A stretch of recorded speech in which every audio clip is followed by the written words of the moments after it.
Okey, untuk persoalan daripada penonton ke syurga tentang tips untuk kita ni orang awam ni, yang beginner ni untuk bangun solat tahajud. Jadi ada beberapa tips yang disarankan oleh alim ulama kita. Sebelum kita menerangkan tentang tips bangun tahajud ni, kita kena tahu dulu apa itu solat tahajud. Okay, solat tahajud ini kita boleh tahu maknanya dari segi perkataan tahajud itu sendiri. Sebagaimana firman Allah Subhanahu Wa Taala dalam surah Al-Isra ayat ke-79, dan bangkitlah sepertiga malam dan mengerjakan solat tahajud sebagai solat tambahan, dan semoga Tuhanmu membangkitkanmu dan menempatkan kamu di dalam tempat yang terpuji. Jadi perkataan tahajud di dalam ayat ini membawa erti bangun daripada tidur. Maksudnya kita tidur malam, jadi untuk kita solat tahajud tu mestilah kita dah tidur dulu baru kita bangun untuk kita buat solat tahajud. Jadi antara tips yang kita boleh lakukan sebelum kita melakukan solat tahajud adalah, yang pertama sekali adalah tidur awal. Tidak dapat tidak, orang yang nak buat solat tahajud ni mesti kena tidur awal. Awal tu tak adalah lepas isyak tu dah tidur, dalam pukul 10 macam tu pun dah kira okey, pukul 11 pun dah kira okey, awal lah juga tu kan. Jadi sebab kita nak bangun tu sepertiga daripada malam.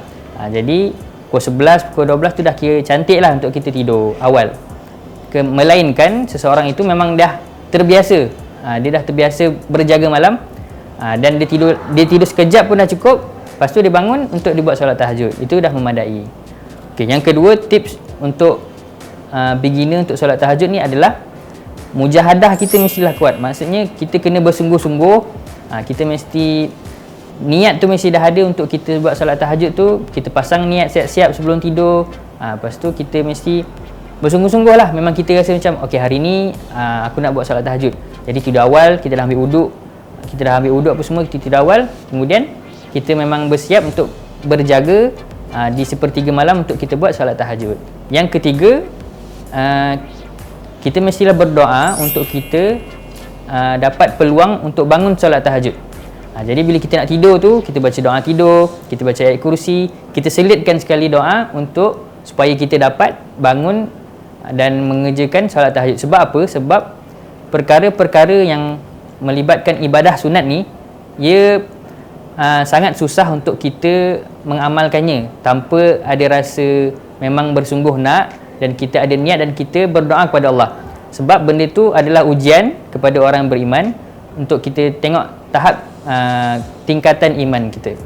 Jadi yang terakhir, tips yang saya dapat sendiri daripada orang sekeliling saya yang saya tengok rajin buat solat tahajud ni adalah konsisten. Maksud konsisten ni istiqamah lah.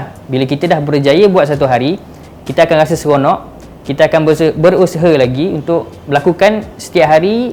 Jadi kita konsisten setiap hari, kita doa, kita buat benda yang kita amalkan tu setiap hari, benda yang sama, tidur awal, kita doa dan kita mujahadah, itu kita kuat. Jadi kita akan dapat konsisten untuk melakukan solat tahajud.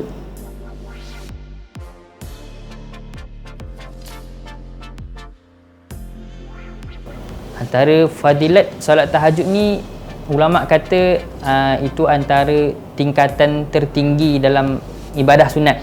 Maksudnya kalau kita berjaya buat solat tahajud ni, insya-Allah lah diri kita ni sentiasa terpelihara daripada segala kemaksiatan, dari segala bala bencana. Maksudnya itu antara amalan yang boleh dikira susah, sebab orang lain sedap tidur, nyenyak tidur, kita bersusah. Maksudnya memang kita bersusah lah, bersusah dalam ibadah.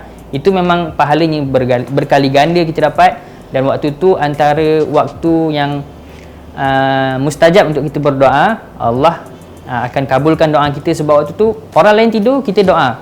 Seolah-olah Allah memang mendengar rintihan kita ni untuk mengurniakan segala hajat yang kita minta waktu itu.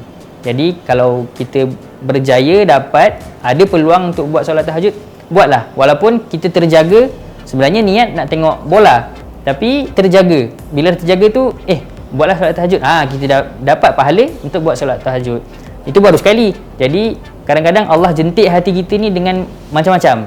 Kadang-kadang kita tak ada niat pun, tapi Allah jentik hati kita untuk kita ada rasa untuk kita dekat dengan Allah dengan melakukan solat tahajud. Jadi bila kita dapat peluang tu, ambil peluang tu dan kita doa supaya kita dapat melakukannya secara istiqamah. Okay, itu saja untuk video kali ini. Terima kasih kerana menonton.